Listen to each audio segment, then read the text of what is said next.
Thank you, Presiding Officer, and I welcome the Cabinet Secretary to her new role. We too recognise the scale and the urgency of the climate crisis, which is why the UK's success in nearly halving carbon emissions and cutting carbon emissions from electricity generation by 73% between 1990 and 2021 is so welcome. We also agree on the need to get to net zero through a transition that is just, not only to the workforce, but also to communities in Scotland, in the UK and around the world.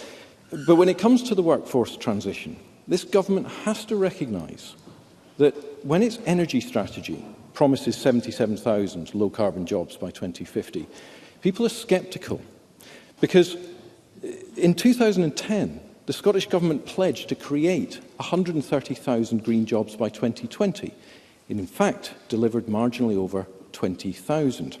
And of course, we heard it remains unsure of its definition of green jobs, gaming the definitions, presumably, to hit the targets.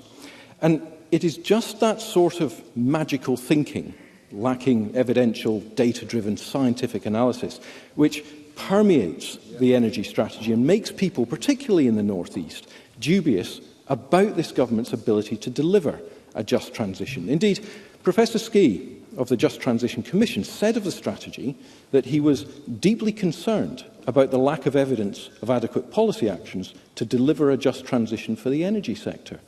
And that is writ large in that we know that demand for electricity is expected to nearly treble by 2050.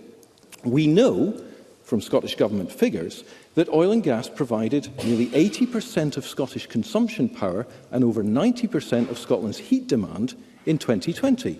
We know from this government's own figures that the decline in Scottish oil and gas is steeper than the decline required globally to keep temperature rises below 1.5 degrees.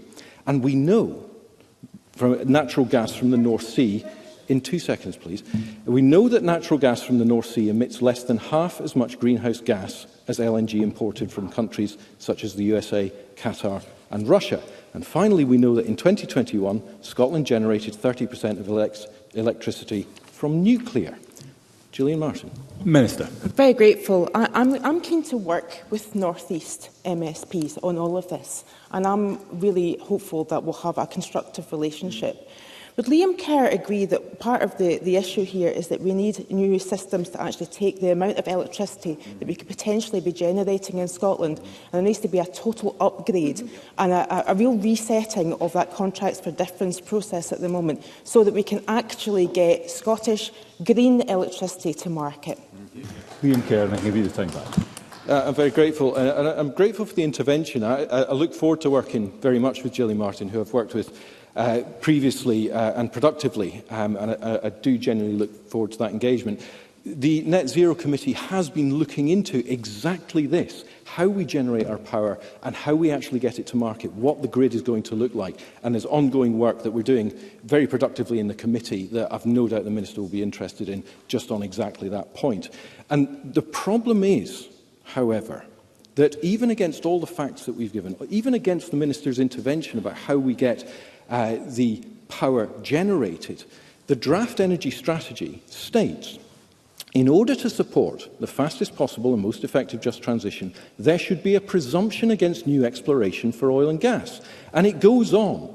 We do not support the building of new nuclear power plants. So, Presiding Officer, to fail to set out how baseload will be replaced, to fail to set out how the jobs will be transitioned and to what, to fail to state what will replace a zero-emission source, such as nuclear, when the answer will likely have to be imported fossil fuels, is negligence on an industrial scale. And it completely ignores that the best way to a just transition is to work with our successful North Sea businesses, not against them.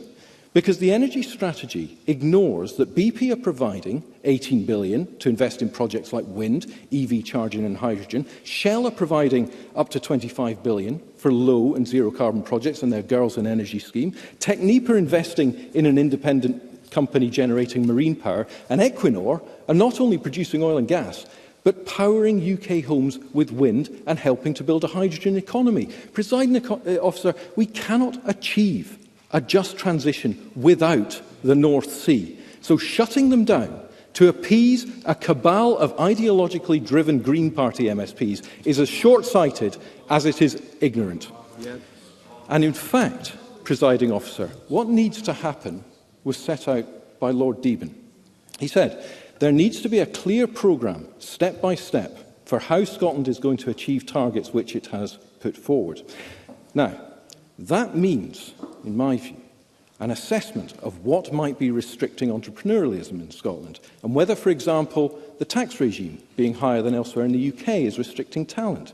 It means reviewing whether SDS and the enterprise agencies are doing their jobs properly and have sufficient resources to do what we ask them to. It means the creation of a genuine energy strategy which asks, what will demand be, and how much energy will we need to generate to service it?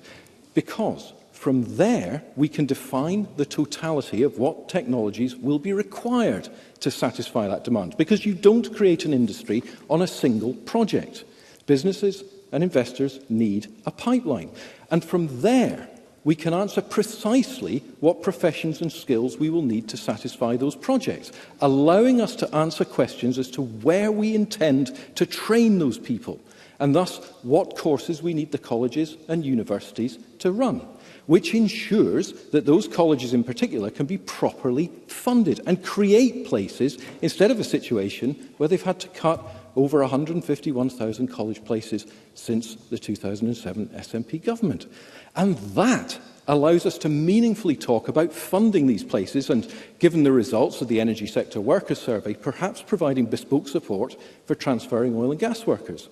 And having worked out what we need and who we need to do it, the government's strategy can assess and provide to and for a supply chain, asking what have we got in Scotland, what can be repurposed or restarted, what materials do we need and where can we source them from, such as supporting and sourcing the rare metals for EV batteries from companies like Aberdeen Minerals, instead of outsourcing our responsibilities to areas and regimes of the world with much less attractive practices.